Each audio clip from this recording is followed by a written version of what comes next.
policy issue ever made you feel so, quote, intimidated and threatened with so many phone calls coming into your office that the phones were tied up?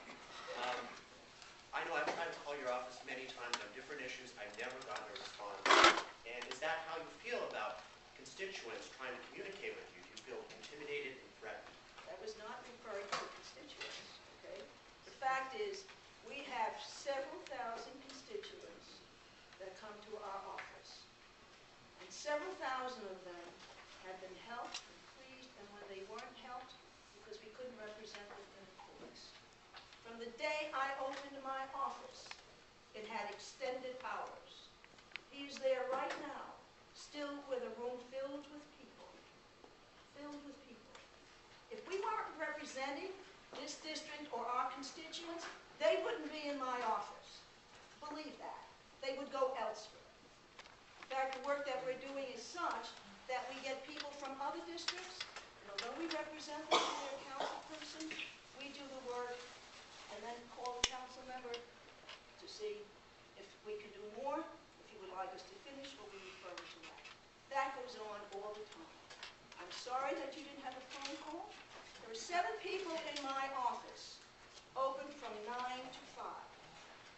And my staff works overtime, and they don't take the overtime. So if there was a call and you didn't get back, Several calls. well, then you should have called back. Several letters, too. I don't believe that happened. I'm sorry, I just don't. Because my staff, you can come into the office and discuss it. My staff does a good job. Well, you know where I am, like today? You want your money for this district? You have to negotiate it. You have to negotiate, and you have to bring it in. Don't expect me to be in budget negotiating when it takes place at City Hall or the mayor's there. Maybe next year, I should try and just move City Hall into the district. That's a foolish comment. Now, are there any others? That's a foolish comment, and you should not misrepresent the fact that everybody in this room has come to my office for something or another. I've even had appointees to Community Board 3, and they're still there. When you're right, you're right. And believe me, when you're right, I stand corrected. I have no issue with that. But when there is meandering and the truth is twisted like a wet rag, then expect a response from me. Ralph? Excuse me, Helen, I have to say that because of the years that I've been working with you in this community, you are a real asset for this community. You are doing very well. This is my estimation of it.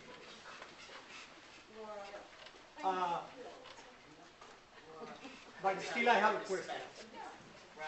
My question is, what would you do to improve the horrible condition, the criminal activities in Roosevelt Avenue? Please, this condition is affecting even the real estate in this community. I could mention something that happened to me in one of my properties. I decided to bring a potential tenant to one of my properties. So I went to Connection because I used to work for Connection. And when these people came over and get up from the subway station, they said, here we are. We don't want to go. They returned back to the city.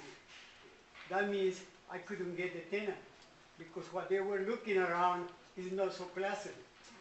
I understand what you're saying. Okay? One of the things with Roosevelt Avenue up and down is that it has unlicensed cabarets. And what the 115th and the 110 do, because remember Roosevelt Avenue is shared by 2 precincts.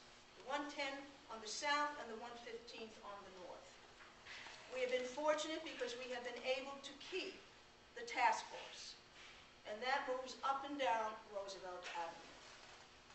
There are undercovers that go into these cabarets because fortunately, constituents come into the office and they actually give addresses. And everything that comes into my office comes out of the office. It doesn't come under your name or your name or your name. It comes out of Councilwoman Helen's office, Councilman Sears. And what happens, we get undercover, we get patrols at night, and that task force in that van knows exactly what's going on. The Board 3 and Board 4 we should release probably some statistics that actually are not. They're released at cabinet meetings, and you will see what happens with that. They really pursue. For the vendors that you see that are there all night, and I don't know why they are, because the pigeons are all over, but we have a mayor, simply the truth, we have a mayor that believes vendors should operate. And when they're given a license, they can get where they do. I have a bill in to restrict the vendors, and when I go out, I'll probably be boycotted by vendors. So you get one side, and then you do the other. I have a bill that it should be, that we should have a restricted area along 37th Avenue. And that 82nd Street, which is restricted 6 days a week, but how many have tried to walk on 82nd Street on a Sunday? You cannot get through. The vendors are huge. I am still waiting and pushing to have a hearing on that because the mayor does not like to limit vendors. They're all over the city, and now 5 boroughs are feeling the same. At first, I can tell you my colleagues were not bothered with vendors. They felt that they had a right to be there. Jackson Heights was the one complaining about vendors. Now, I can tell you 5 boroughs complain about vendors. Now, it's not where they should not have free enterprise. That's why they get licensed. But they need to be regulated in ways of areas. They're not regulated in areas. So we in the council have got some bills pending to have hearings. It's not easy. It's not easy to disperse the vendors here and there because they're not going to go where they don't make money. They go where they know they can make. And so we're working with that. 37th Avenue in terms of changing the merchants. We tried some time back, and it still may be possible, it just takes a lot longer to do it, is to have a business improvement district on Roosevelt Avenue. BIDs take a very long time. It took over 2 years, almost 3, to do the 82nd Street BID. BIDs are a very good thing. I think that every community should have a BID because it augments what the city doesn't do. So there are things going on, although it's hard to see visibly, but believe me, the police are doing their job. You're right. Excuse me, I'd like to mention that the 115, excuse me, the 115 police precinct and every command that I have made working with them, they are doing the best they can to do the service for the community. But we are overpowered by these people.